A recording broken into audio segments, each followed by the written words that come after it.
ایک عورت 3 وقت میں اللہ کے بہت قریب ہوتی ہے۔ ایک مرتبہ حضرت موسیٰ علیہ السلام نے اللہ سے پوچھا کہ ایک عورت کس وقت آپ کے سب سے زیادہ قریب ہوتی ہے؟ تو اللہ نے فرمایا کہ اگر تم دیکھنا چاہتے ہو تو فلاں عورت کو دیکھ لو۔ حضرت موسیٰ علیہ السلام نے دیکھا تو بسم اللہ الرحمن الرحیم، ایک مسلمان عورت 3 اوقات میں اللہ کے بہت قریب ہوتی ہے۔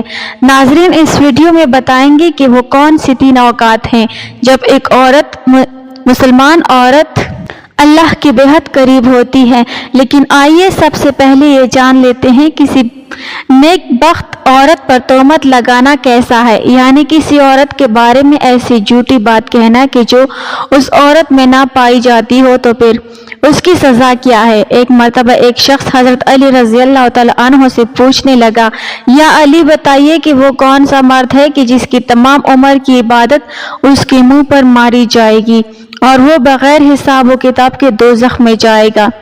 بس جیسے ہی یہ پوچھا گیا تو حضرت علی رضی اللہ تعالی عنہ نے فرمایا کہ اے بندے خدا، یاد رکھنا کہ میں اللہ کے رسول سے سنا ہے کہ جو مرد کسی عورت پر تہمت لگاتا ہے تو اللہ اس مرد کی ساری نیکیاں اس کے منہ پر دے مارتا ہے، اور اللہ کے فرشتے اس پر مسلسل لعنت بھیجا کرتے ہیں، اور یوں وہ دنیا میں رسوا ہو جاتا ہے اور آخرت میں کسی بھی نیکی کا صلہ نہیں پاتا۔ وہ شخص پوچھنے لگا کہ یا علی، کسی عورت پر تہمت لگانا اتنا بڑا گناہ کیسے ہے؟ تو حضرت علی رضی اللہ تعالی عنہ نے ارشاد فرمایا کہ اے شخص، کسی پر تہمت لگانا یعنی کسی کی عزت کو قتل کرنا ہے۔ یاد رکھنا کہ اللہ کے نزدیک جیسے کسی انسان کو قتل کرنا ایک بدترین گناہ ہے، ویسے ہی کسی پر تہمت لگانا اس کی عزت اور شخصیت کو قتل کر دینے کے برابر ہے۔ اے شخص کی کبھی بھی کسی پر تہمت نہ لگانا، خاص طور سے کسی عورت کے بارے میں کبھی کوئی جھوٹی بات نہ کہنا۔ ناظرین، آئیے اب جانتے ہیں کہ وہ کون سے 3 وقت ہوتے ہیں جب ایک مسلمان عورت اللہ کے سب سے زیادہ قریب ہوتی ہے۔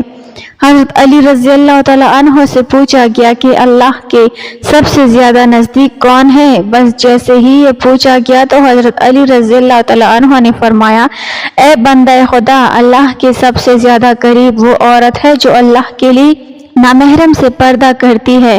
اے بندے، یاد رکھنا کہ اللہ سبحانہ و تعالیٰ نے عورت کو رحمت کا مجسمہ بنایا ہے تاکہ وہ ہر گھر کو اللہ کی رحمت سے بھر دے۔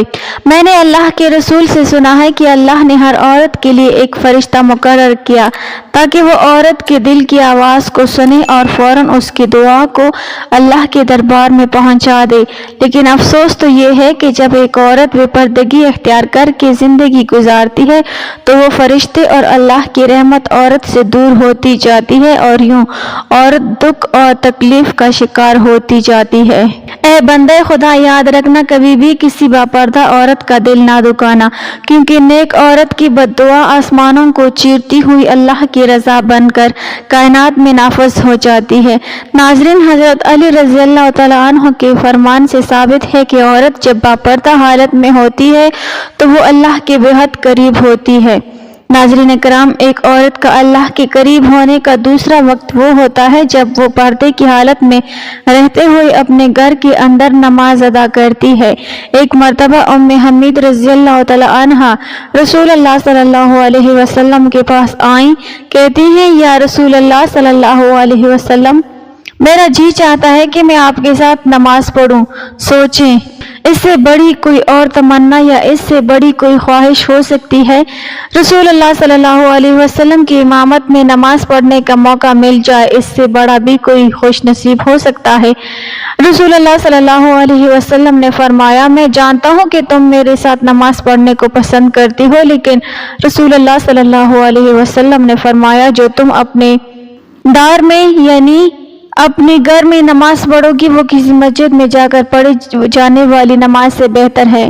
رسول اللہ صلی اللہ علیہ وسلم نے فرمایا، چپ کہ جو عورت نماز پڑھے گی وہ سب سے بہتر ہوگی۔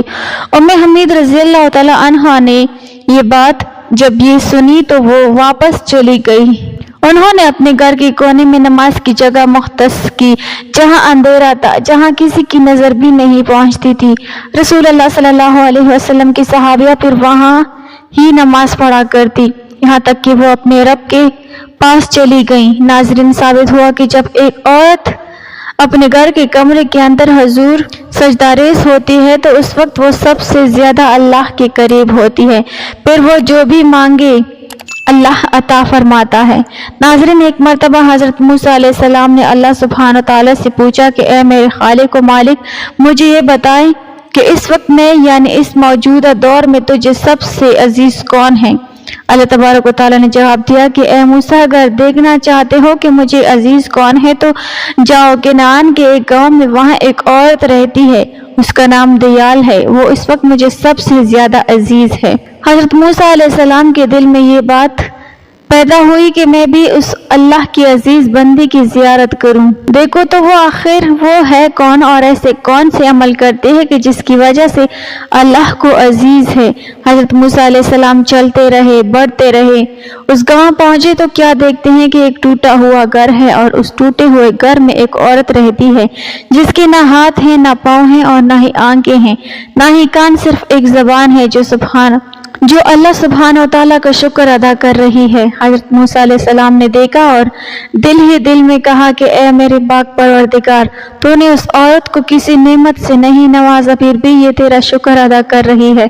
بس حضرت موسیٰ علیہ السلام کا یہ سوچ رہا تھا کہ عورت کہنے لگی، اے موسیٰ، تو اللہ کا نبی ہوگا، اللہ کے لیے یہ نہ کہو کہ اللہ نے مجھے کچھ نہیں دیا، اللہ نے مجھے جو کچھ دیا ہے میں تو اسی کا شکر ادا نہیں کر سکتی۔ تو حضرت موسیٰ علیہ السلام نے پوچھا کہ وہ کیسے؟ تو عورت کہنے لگی کہ اے موسیٰ، اگر اللہ مجھے قدم دیتا اور میں ان قدموں سے چل کر باہر جاتی تو یقیناً گناہ کرتی، لیکن اللہ مجھے عزیز رکھتا ہے، اس لیے ایسے تمام گناہوں سے بچا لیا۔ اگر مجھے ہاتھ دیتا تو شاید کہ میں اللہ کی مخلوق پر ظلم کرتی، تو اللہ نے مجھے ان گناہوں سے بھی بچا لیا۔ اگر آنکھیں دیتا تو شاید کہ میں نامحرم کو دیکھتی، تو اللہ نے مجھے ان گناہوں سے بھی بچا لیا۔ اگر اللہ مجھے کان دیتا تو شاید میں گانا بجانا سنتی، غیبت سنتی، اس لیے اللہ سبحانہ تعالیٰ نے مجھے ان گناہوں سے بھی بچا لیا۔ صرف مجھے ایک زبان دی ہے تاکہ میں اس زبان سے اس کا شکر ادا کر سکوں، اور اللہ سبحانہ تعالیٰ نے میری روح کی آنکھوں کو اتنا منور کر دیا ہے کہ میں نے کبھی تمہیں دیکھا ہی نہیں، پھر بھی میں تجھے پہچانتی ہوں۔ تو بتاؤ کہ میں اس کریم اور رحیم اللہ کا شکر کیوں نہ ادا کروں؟ تو ناظرین، یہ سب سن کر حضرت موسیٰ علیہ السلام رونے لگے اور کہنے لگے کہ تمہارا ایمان تمہیں اللہ کے قریب کرتا ہے۔ تو ثابت ہوا کہ اگر اللہ کسی عورت پر کوئی آزمائش ڈالتا ہے تو اسے چاہیے کہ اس آزمائش پر راضی ہو جائے اور ہمیشہ اللہ کا شکر بجا لائے، کیونکہ ایسی عورت جو آزمائشوں کے باوجود اللہ کی شکر گزار ہوگی، پھر یہی وہ وقت ہے جب وہ اللہ کے بہت قریب ہو جاتی ہے۔ احادیث مبارکہ میں عورتوں کے بیان کردہ اوصاف کی 3 قسمیں ہیں۔ اس میں سے پہلی قسم کی عورت جن اوصاف کی حامل ہوگی وہ یہ ہیں: وہ عورت نرم خو ہو، نرم مزاج ہو، بردبار ہو، خفیفہ ہو یعنی پاک دامن ہو، وہ عورت مسلمان ہو، اپنے شوہر سے بہت محبت کرنے والی ہو، وہ عورت زمانے کے حوادثات کے مقابلے میں اپنے شوہر کی مددگار ہو مگر شوہر کے مقابلے میں حوادث زمانہ کی مددگار نہ ہو۔ عفیفہ اور پاک دامن ہونا یہ عورت کا وصف ہے اور سب سے اونچا وصف ہے جس کا قرآن کریم نے بھی ذکر فرمایا ہے۔ ترجمہ: نیک عورتیں فرمانبردار ہوتی ہیں، مرد کی غیر موجودگی میں اللہ کی دی ہوئی حفاظت، اس کے حقوق کی حفاظت کرتی ہیں۔ دوسرا وصف قرآن کریم نے ذکر فرمایا کہ وہ شوہر کی غیر حاضری میں خیانت نہیں کرتی بلکہ اپنے عزت و آبرو کی اور شوہر کے مال و اولاد کی حفاظت کرتی ہیں، اس لیے اللہ تعالیٰ نے ان پر حفاظت کا پردہ ڈال رکھا ہے۔ نبی اکرم صلی اللہ علیہ وسلم کا ارشاد گرامی ہے، عورت کو اللہ نے نگہبان فرمایا ہے اپنے شوہر کے گھر کا اور اس کی اولاد کا، اللہ تعالیٰ کی فرمان برداری اور احکام الہی کو بجا لانے والی ہو۔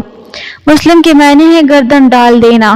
جو شخص حکم الہی کے سامنے گردن جھکا دے، ان کو بجا لائے، اس کے احکام سے سرکشی اور انکار نہ کرے، نہ زبان سے انکار کرے نہ دل سے انکار کرے، تو یہ شخص فرمانبردار ہے، اس کو مسلم کہتے ہیں۔ اور جو شخص حکم الہی سن لیتا ہے لیکن ماننے کا جذبہ اس میں پیدا نہیں ہوتا اور اس کی خواہش نفس اس کو دوسری پٹی پڑھاتی ہے، تو اس کی مسلمانی میں نقص ہے۔ میں تو نہیں کہوں گی کہ وہ مسلمان نہیں ہے، مسلمان ہے، کلمہ طیبہ پڑھتا ہے، لیکن اس کی مسلمانی میں نقص پایا جاتا ہے، کیونکہ مسلم تو وہ ہوتا ہے جو اللہ کے سامنے گردن رکھ دے۔